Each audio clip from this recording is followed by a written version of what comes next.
thanks, Greg. Thanks for getting my name right. And thanks, Good Karma Festival and Church of Satire for having me. Guys, I love doing stand-up comedy. I love working with all these funny comedians like we have on the lineup tonight. But a couple weeks ago, I worked with a comic that told a story that brought back a childhood memory. He told a story about how he found his father's stash of pornography, and he and his dad bonded over that moment. Well, wait, it gets better. When I was 9, I found my father's stash of pornography. Now, we didn't bond over that moment, but that's when I discovered my father was gay. Johnny Does the Catching is not a baseball film. I figured that out after the 3rd time I watched it. There was no baseball in this movie. My mother wasn't much better when I was a little kid. She didn't think I knew my name. So she buys me this ridiculous shirt that said, "Hello, my name is Joseph John." Now, I look back on that as an adult and realize she was serving me up to the pedophiles on a silver platter with that stupid shirt. So I wear this shirt to school one day, and I'm walking home. This weird guy in a van comes up to me and says, "Hey, Joseph John, why don't you get in the van? I've got some candy." "Hey, Joseph John, why don't you get in the van? I've got a puppy." I didn't know who he was talking to. My mother was right. I didn't know my fucking name.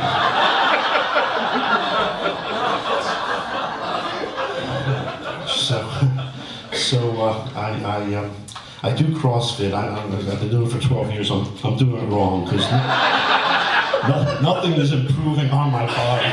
It's getting worse. But they always throw a great Christmas party. This last year they threw a party. They got me a nice present. They bought me brandy. Not the alcohol, the sex toy. And brandy was this rubber vagina and butthole. That's all it was.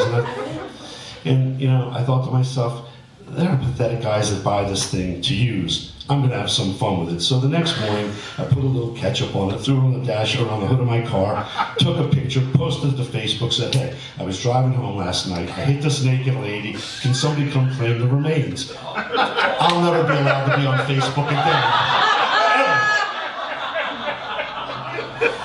Next morning, 2 state troopers come to my door. "We need to see Brandy." I explained that we still need to see Brandy. Now, at this point, I have to confess, I became one of the pathetic guys that used this thing for what it was made for. And I wasn't sure how well I cleaned it. So I'm carrying it to the door. Trooper says, "Okay, I see it, I'm fine, I'm gonna go write my report on it." Second trooper stays there and he hands me a piece of paper. I said, "What's this?" He says, "This is the website where you get the cleaning solution for Brandy." He says, "I know, I have her cousin Bambi."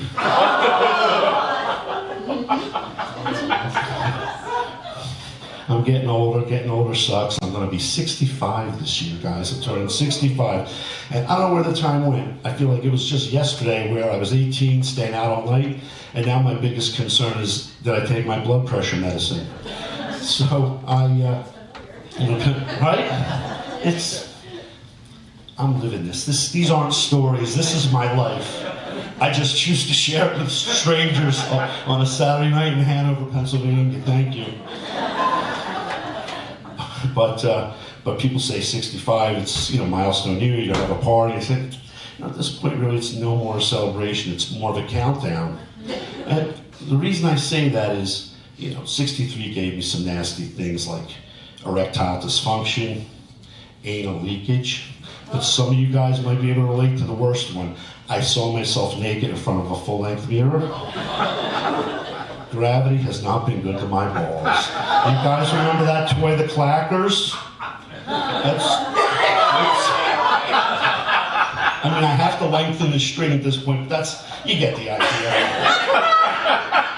But my brain still works. My mind is sharp as a, anyway.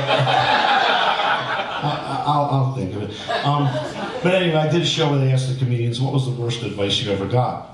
And I remember like it was yesterday, it was over 30 years ago. I was going out with this beautiful woman. My roommate said, "Listen, you're gonna get lucky, you're gonna get laid, don't use protection. Penicillin cures everything."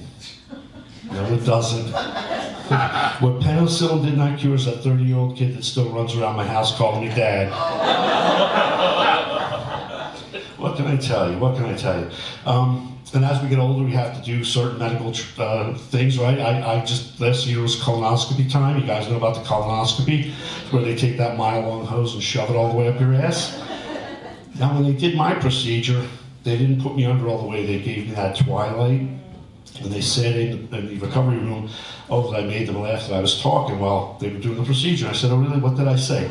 So, well, the one thing that made us all laugh is you said, come on, fellas, one at a time.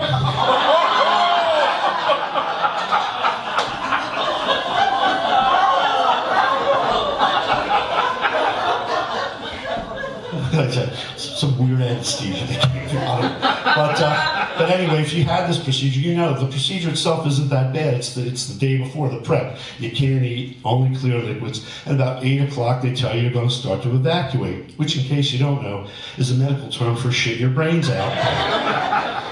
So 8 o'clock comes, I start to evacuate. 9, 10, 11, 1, I'm still evacuating. I'm thinking, am I shitting out a lung? I look in the toilet. No bodily organs in the toilet, but I was wondering, when the hell did I eat catfish? But the best part of this whole procedure is, at the end they give you a souvenir picture.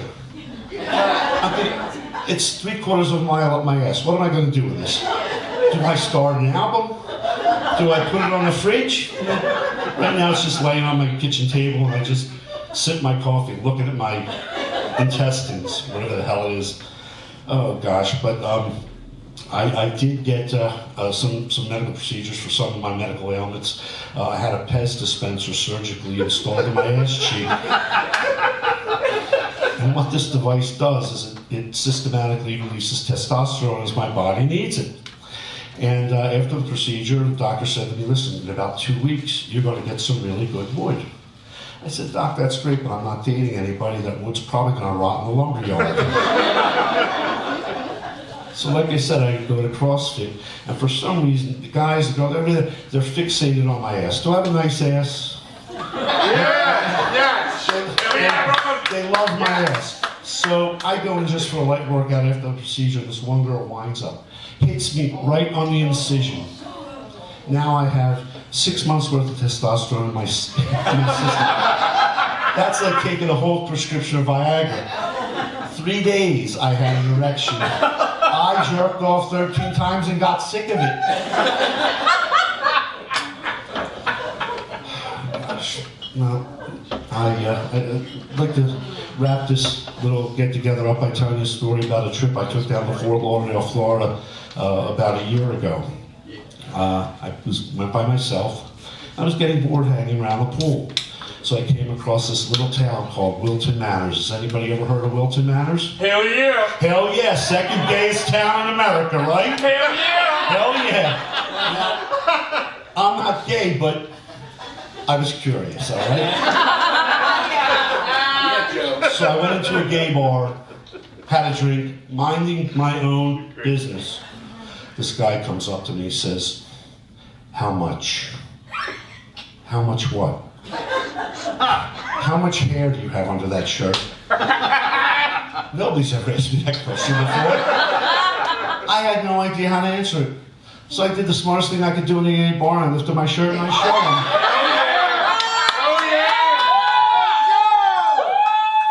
Exactly what his reaction was.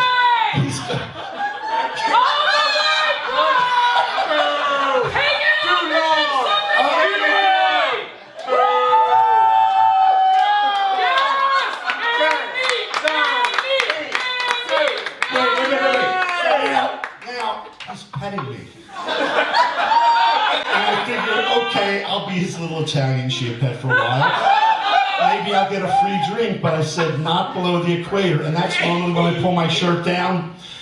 I said, sweetie, if you ever want to switch teams, you give me a call. I'd love to be your coach. He gives me his number and he starts to walk away. As he's walking away, he looks back at me and said, when you were a little kid, did you have a shirt that said, hello, my name is Joseph John?